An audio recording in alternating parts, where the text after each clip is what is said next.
Bismillahirrahmanirrahim. Assalamualaikum warahmatullahi wabarakatuh. Ya, apa kabar anak-anak kelas 62 ML Islah? Mudah-mudahan kalian sehat semuanya, termasuk keluarga kalian. Ya, alhamdulillah bertemu kembali dengan Bapak ya. Ini mata pelajaran fikih. Ya, sebelum kita mulai belajar, mari kita baca surat Al-Fatihah dulu. Mudah-mudahan kita diberikan kesehatan, lancaran segala urusan ya. Guru Alislah, kalian dan orang tua kalian mudah-mudahan diberikan kesehatan Allah Subhanahu wa taala dan tetap diberikan semangat dalam belajar.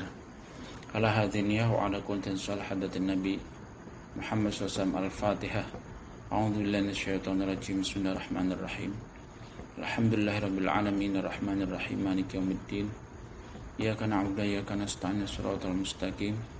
Suratul ladzina an'amta 'alaihim wal maghdubi 'alaihim waladdallin amin. Ya, anakku sekalian, ini materi tinggal sedikit lagi untuk semester ini. Kemarin belum tuntas.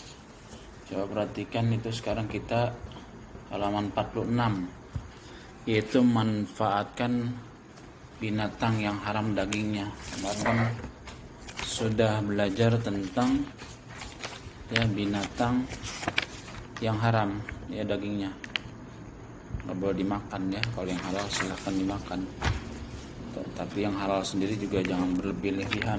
Kulu washrabu wala tusrifu, makan dan minumlah tapi jangan berlebih-lebihan ya, seperti itu ya. Anakku sekalian, coba perhatikan ya sedikit lagi materinya, yaitu memanfaatkan binatang yang haram dagingnya. Memanfaatkan binatang yang haram dagingnya diperselisihkan oleh para ulama. Sebagian ulama berpendapat bahwa kita sama sekali tidak boleh manfaatkan sesuatu pun dari binatang yang Allah haramkan dagingnya. Nah, ini ada sedikit perbedaan pendapat ya. Ada yang membolehkan, ada sebagian ulama itu kalau udah daging haram ya tidak dimanfaatkan ya, udah bangkai begitu saja. Nah, sementara sebagian ulama lain berpendapat bahwa kita dapat memanfaatkannya untuk keperluan yang lain selain dimakan. Misalnya kita dapat memanfaat kulit dari binatang tersebut atau bulu-bulunya. Menurut mereka yang Allah haramkan adalah makan dagingnya, bukan berarti kemudian kita juga diharamkan untuk mendapatkan manfaatnya. Jadi sebagian lagi yang membolehkan memanfaatkan, tetapi bukan dagingnya yang dimakan, tapi mungkin kulit atau bulu-bulunya. Ada sebagian yang berpendapat seperti itu. Nah, pendapat didasarkan pada surat Al-An'am ayat 145. Bismillahirrahmanirrahim. Qul la ajidu fima uhiya ilayya muharraman ala ta'imin yat'amuhu illa ayyakuna maitatan aw damam masfuha aw lahma khinziri. Nah, terus artinya,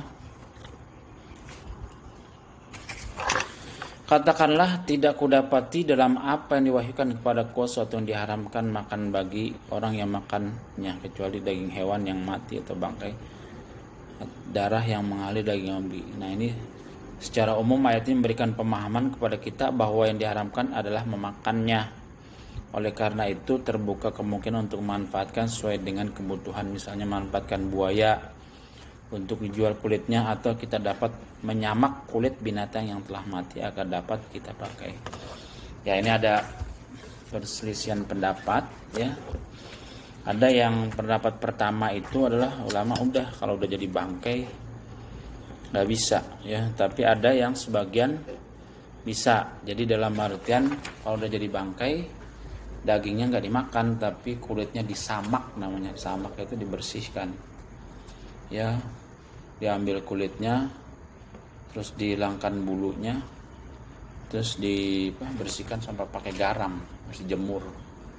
Nah itu, jadi tapi ada sebagian kalau yang haram mah tetap haram, seperti anjing, babi ya, kulitnya nggak bisa dimanfaatin ya, ular dan sebagainya. Tapi kalau kambing, kerbau, sapi jadi bangkai karena nggak disembelih, itu kalau mau dimanfaatkan kulitnya bisa ya, yang jadi dibangkai, dagingnya dibuang, kulitnya diambil, terus dibersihkan, disamak namanya. Itu dipergunakan untuk ya kebutuhan-kebutuhan ya, dalam artian untuk tas apa dan sebagainya. Ayo kita lakukan ini di lewati.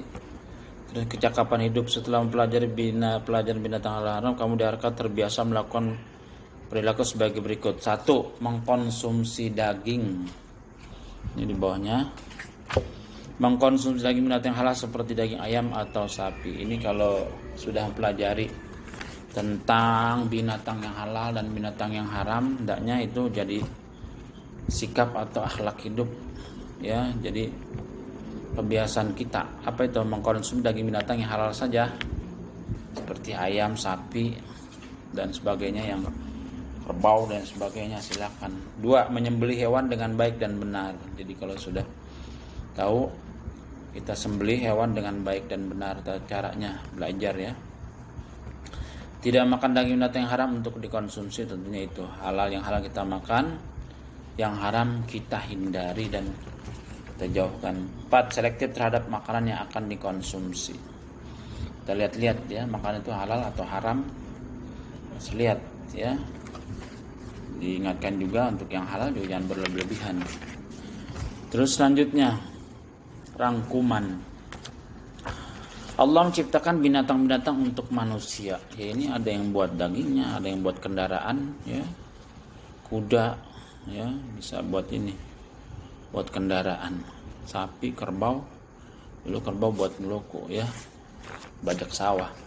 Kemudian binatang yang halal dagingnya apabila disembelih bukan atas nama Allah atau mati dengan sendirinya seperti karena jatuh, cekik, karena bertarung, maka hukumnya menjadi haram untuk kita makan. Jadi kalau mati, tercekik, terjatuh, bertarung, berantem ya sampai mati, nah itu adalah jadi bangkai dan haram, kecuali masih hidup. Kalau masih hidup terus kemudian kita potong ya, masih ada napasnya, itu masih halal, masih bisa disembelih.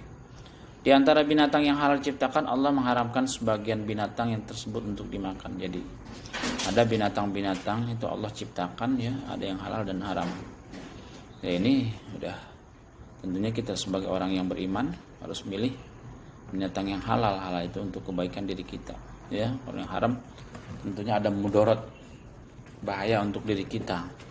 Di antara binatang yang Allah haramkan dagingnya adalah babi, harimau dan semua memiliki taring yang kuat, burung elang dan semua binatang memiliki kuku yang paruh yang tajam, serta katak atau semua binatang yang mampu bertahan hidup di air dan darat. Nah itu kemarin sudah diterangkan ya, binatang-binatang yang haram, berkuku tajam, bertaring, terus kemudian menjijikan, hidup di dua alam dan sebagainya, itu binatang-binatang yang haram untuk kita makan, tidak boleh.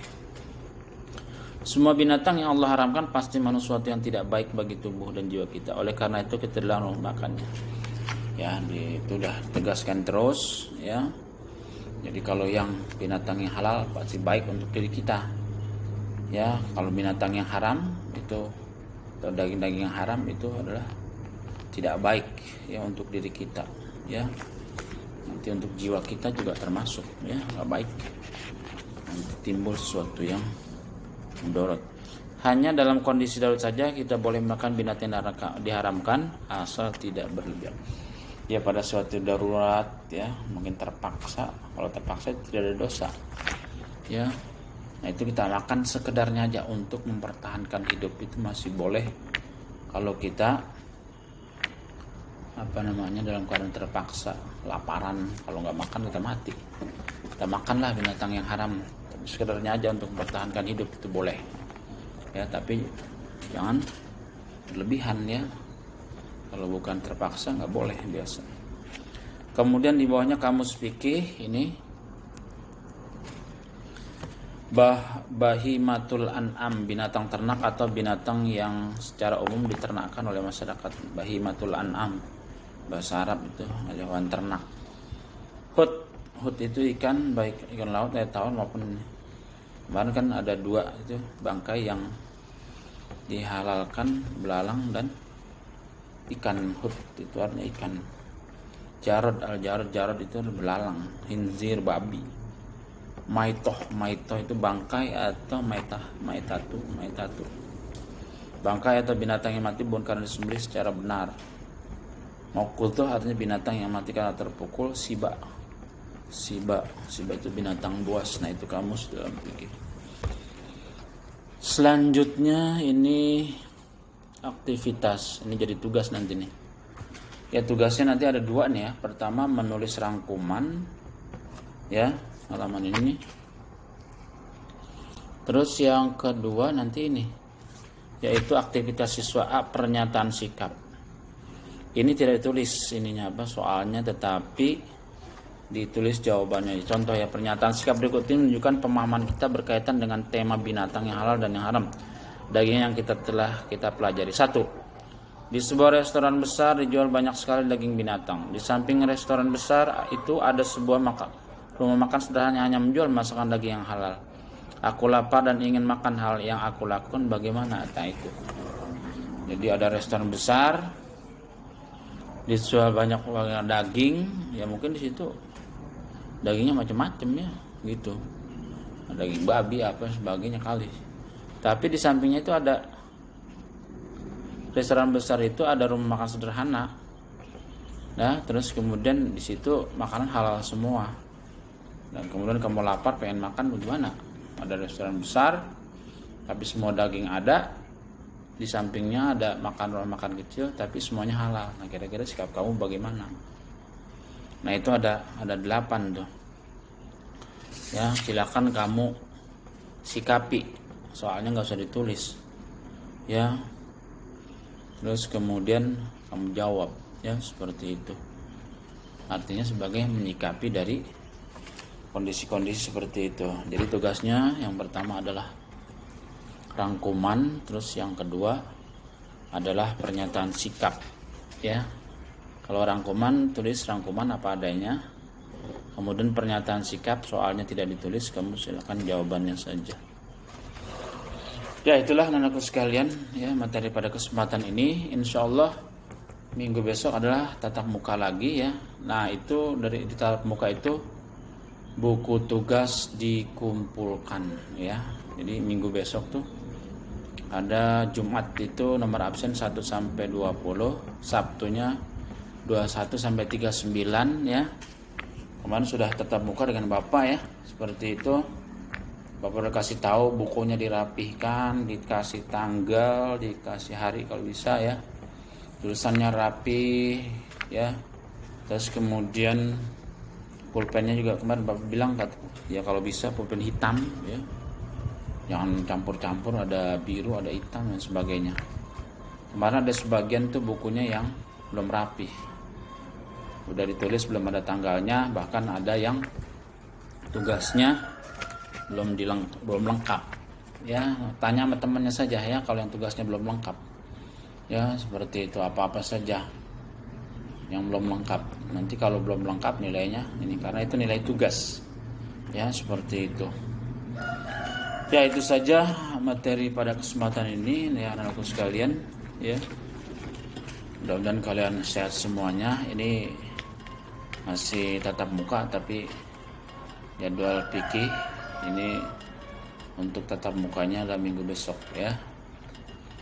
Nah ini tetap karena materi sebentar lagi kita udah memasuki akhir bulan November ya, besok bulan Desember kita masuk penilaian akhir semester ya. Itu saja yang Bapak sampaikan, mudah-mudahan kalian semua sehat ya. Terima kasih. Wabillahi taufiq wal hidayah. Assalamualaikum warahmatullahi wabarakatuh.